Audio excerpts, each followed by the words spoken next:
Hello folks, this is Audiotron 1003 and this is a video I've made because I've been on somebody else's channel and they grow crystals. So this is for college chemistry.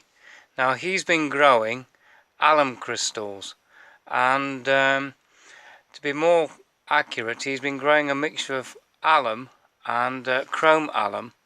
And after looking at his video I decided I would show him mine, so this is for you. Now, they're all different colours and sizes because I've been doing different things over the years. So, for example, these yellow octahedral crystals, they've been produced using this chemical, which is potassium dichromate, which is a nice orangey red colour. Now, all of these crystals have been varnished to protect them. This one in particular has actual potassium dichromate crystals growing on the crystal, and they've all been varnished together. Okay, for example, these over here, that's blue, and it's blue because I mixed copper sulfate, which is in there, to create these blue crystals. Now, some of them are normal octahedra and some of them are twinned, which means that other crystals have grown embedded in the original crystal. These have been oh, that's my tape measure just gone.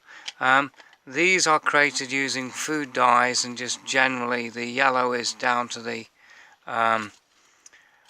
varnish sort of going off. But basically this is sort of food dye that's creating this. And this one here, that is chrome alum. Now it's a very, very, very dark purple, but it's starting to show signs of aging, so what I might need to do is top that up with some varnish. But I've actually bought some fresh chrome alum, so what I might do is grow new ones and dissolve those. What else have we got? This is the giant one that took 6 months to grow. It's somewhere around about 7.5 to 7 centimeters in dimensions. So from there to there is 7.5 or 7, and this is 362 grams in weight. And there's a lot of ghosting inside where I've had to take it out of solution and put it back and grow it.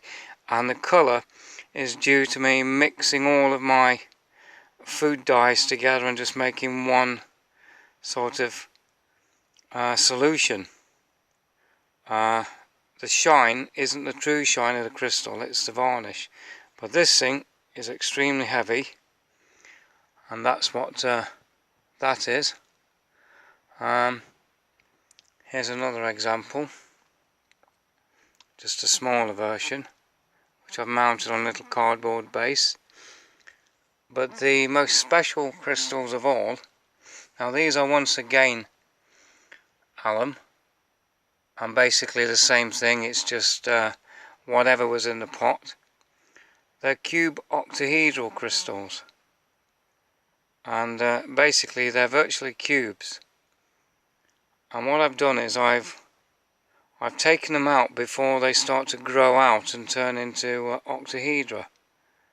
The brown colour you can see is just whatever the impurities are in the actual solution. I left them like that on purpose because that's how nature deals with these things. And this is an actual cubic crystal. It's a genuine cubic crystal of of alum. Now alum grows in the cubic symmetry, so this is one of the habits that the crystal will grow in. But if I left this in solution, it would eventually, over time, become that. So to give you an idea of its size, there you go.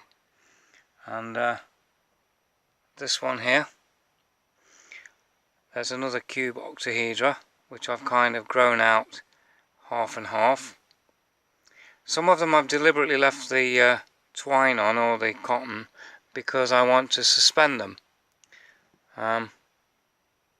Like so I can let light shine through them. The purest one I've managed to grow is this one, which is actually as it should be, but it's not very big, but it's very beautiful, and it's one of my favourites. Now, I don't mess around with these very often because they just sit in these little drawers with all the others. Now, I do have other crystals, but these are the ones I wanted you to look at. One more crystal that I have permanently displayed is that one,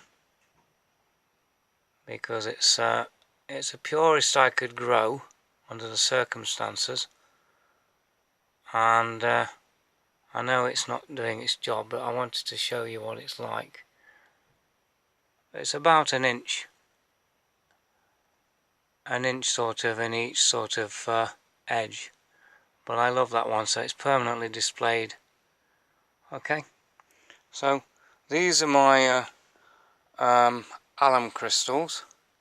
They've been grown in solutions just like everybody else's, but the difference is I've had wind blowing across the tops of the pots to create a kind of a faster evaporation rate, so as I could get them to grow faster. But the downside is you have to go up and have a look at them every day or so to make sure that they don't misbehave. Well, I hope this has given you some ideas. There's not much more I can say about these that I haven't already said, so thank you for watching. Bye.